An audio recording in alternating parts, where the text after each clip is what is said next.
যেদিন থেকে এসআইআর শুরু হয়েছে, সকল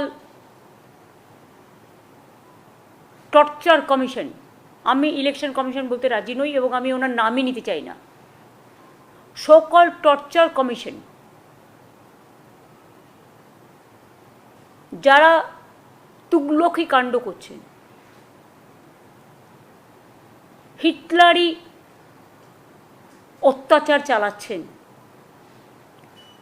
তাদের কাছে আমার প্রশ্ন, ভোট দিয়ে জনগণ সরকার নির্বাচন করে না কোনো তুগলকি কমিশন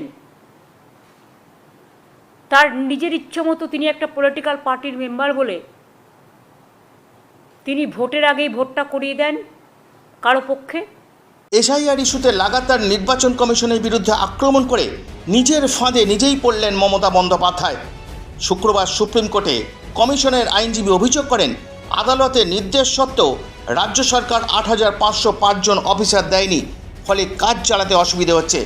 শীর্ষ আদালত বুঝে যায় পরিকল্পিতভাবে এসআইআর প্রক্রিয়ায় অসহযোগিতা করছে রাজ্য, আর সেই কারণেই সুপ্রিম কোর্টের প্রধান বিচারপতি নির্দেশ দেন এসআইআর চলবে এক বিচারকের নজরদারিতে, আর এই বিচারককে নিয়োগ করবেন কলকাতা হাইকোর্টের প্রধান বিচারপতি।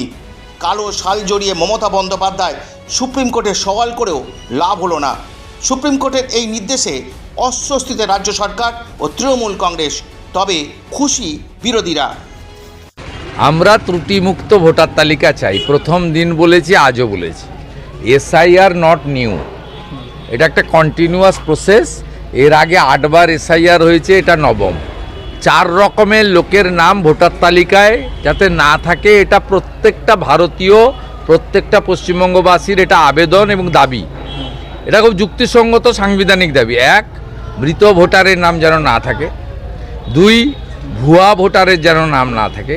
3, একজন ভোটারের নাম যেন 2 বা 3 জায়গায় না থাকে। 4 হচ্ছে অভারতীয়, অর্থাৎ বাংলাদেশের মুসলমানদের যেন নাম ভোটার লিস্টে না থাকে। এসআইআর নিয়ে রাজনীতি করে নিজের ফাঁদে নিজেই পড়ে গেলেন মমতা বন্দ্যোপাধ্যায়। রাজনৈতিক বিশ্লেষকরা বলছেন, কমিশনকে চাপে ফেলতে গিয়ে উল্টে নিজেই চাপে পড়ে গেলেন।